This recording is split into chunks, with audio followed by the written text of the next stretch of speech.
What's good, y'all? Welcome back to another NBA video. Today is the last video I will make before the beginning of the 2017 NBA playoffs. I'm hype. I know y'all are hype. That's why y'all are watching this. Except this video doesn't have a lot to do with the playoffs. It's not a playoff preview. That video I did yesterday. If you haven't seen it, please don't forget to check that out, because I made some predictions, my entire predictions with how the entire playoffs are going to play out. It was a long-ass video, so that's the most recent video on my channel. Now, today, though, is different. Today, the season ended yesterday, not yesterday, the day before yesterday. And the first video I said I would make when the season ended was that prediction video. The second video I said I would make is the awards. And then tomorrow and the next day, I think I might do my, except I'm pretty busy this weekend. Oh, shit, I don't know how I'm gonna do this. But eventually, in the next few days, I'm gonna react to my predictions for this year, but that I made before the season started. So can't wait for that.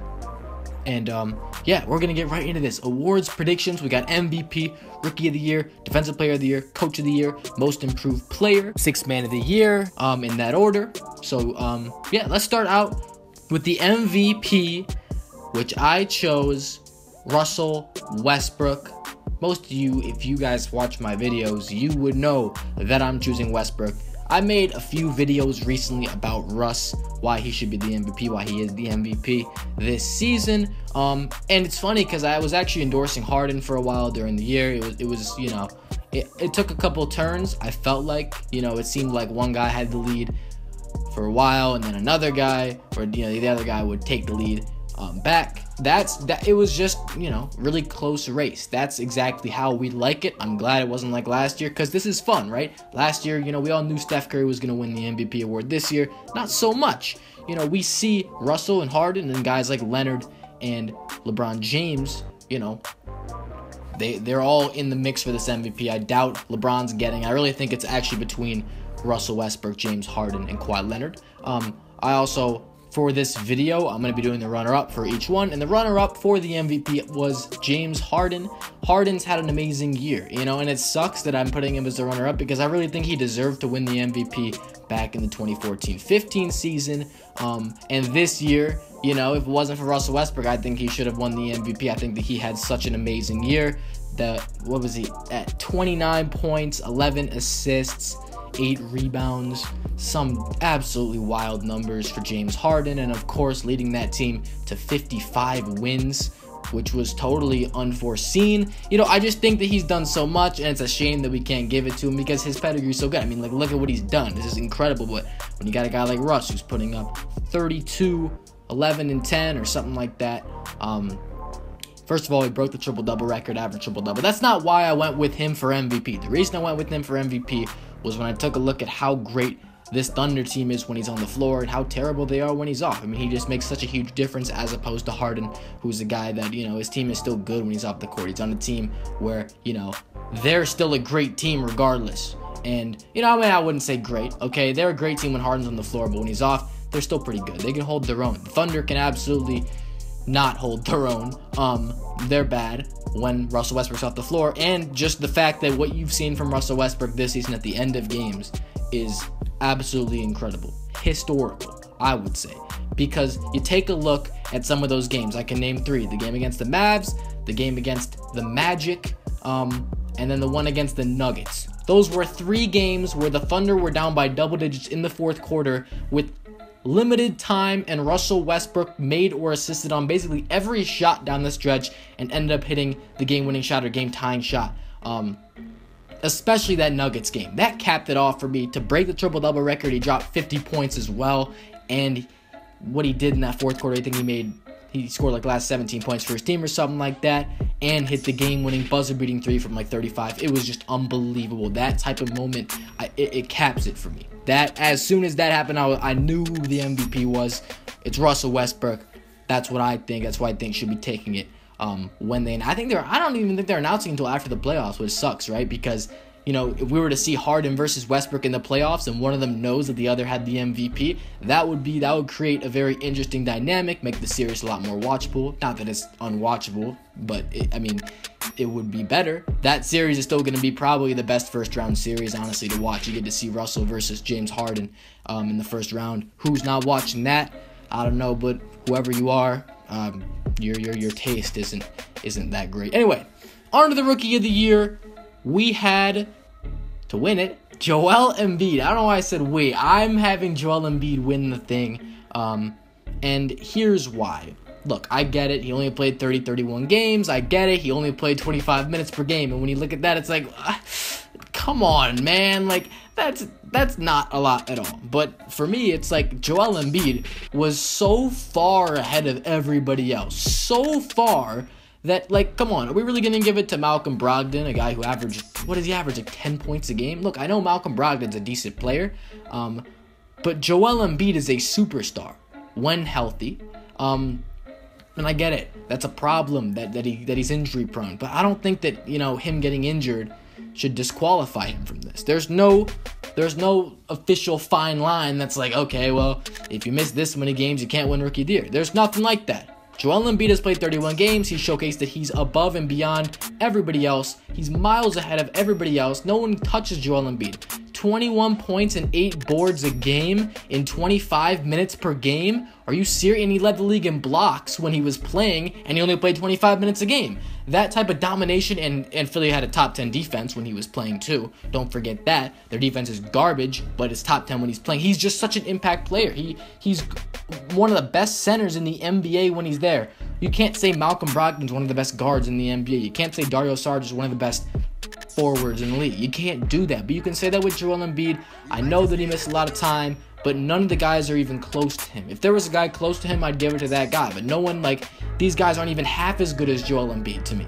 I would take 2 Malcolm Brogdons over 1 Joel Embiid. Like, that's actually what I'm thinking right now. And if you're wondering, yes, my runner-up was Malcolm Brogdon, just because when you compare him to Sarge, the other guy in this race, Malcolm Brogdon, first of all, he plays on a playoff team. That's not really, Dario Saric's fault that he's not on a playoff team. But Malcolm Brogdon doesn't get as much touches as Dario Saric, but he's still able to be, putting up about the same numbers, not as many points, but he's more efficient. He plays defense. He fits in with the team. His spot is more valuable. His numbers mean more because he's contributing to a playoff team cause, whereas Dario Saric is one of the main options on a team that's not doing anything.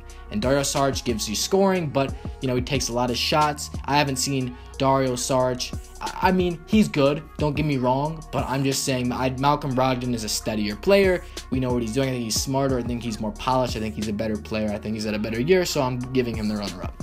Now, for Defensive Player of the Year, I'm going with Warriors forward Draymond Green. One of my least favorite players in terms of personality, but I will admit this about Draymond Green. He's so good, okay? He's like, a lot of people think he's trash because, I don't know, maybe they look at the scoring average. But guys, like, I can't like understate this. Draymond Green is absolutely ridiculous in almost every facet of the game. He doesn't shoot that much. Why would you shoot that much if you had Steph Curry, Klay Thompson, and Kevin Durant on your team? Just think about that. I mean, this guy averages 11 points a game, and apparently that's a big deal because he should be scoring more. Do we really need the Warriors to score more points? Is that really a problem? What you guys should be focusing on is the fact that Draymond Green has likely been the best defensive player in the NBA this year.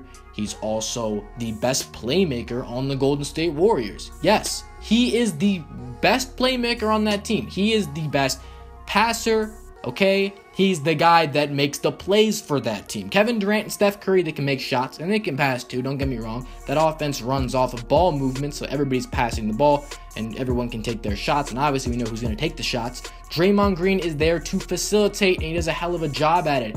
Even though teams know that he's not a score-first player, he's still such an asset as a passer. Imagine if he was a threat for scoring. He'd average so much more assists.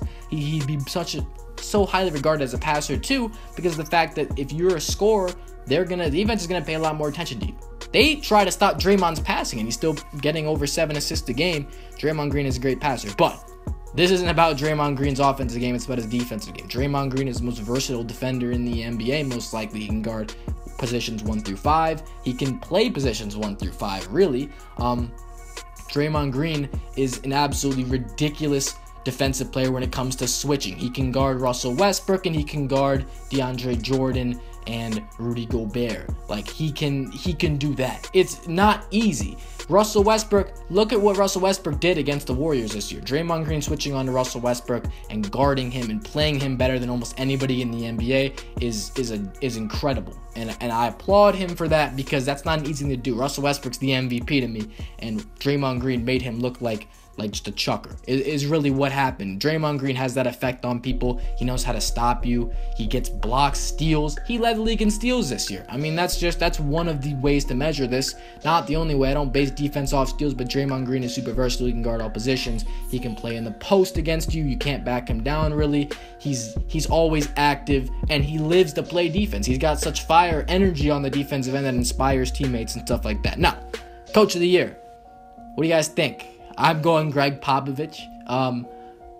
Contrary to popular belief, who would select Mike D'Antoni, who is my runner-up. But I'm going Gregg Popovich, and I'll tell you why. A lot of people are going with D'Antoni because people didn't expect D'Antoni to do this. People were like, oh, D'Antoni to the Rockets? Well, he's not that good of a coach, so that's probably not going to have a big impact. Completely contrary to what people thought, D'Antoni was great this year, okay? He knew exactly what to do with James Harden. He made that system that is the Houston Rockets.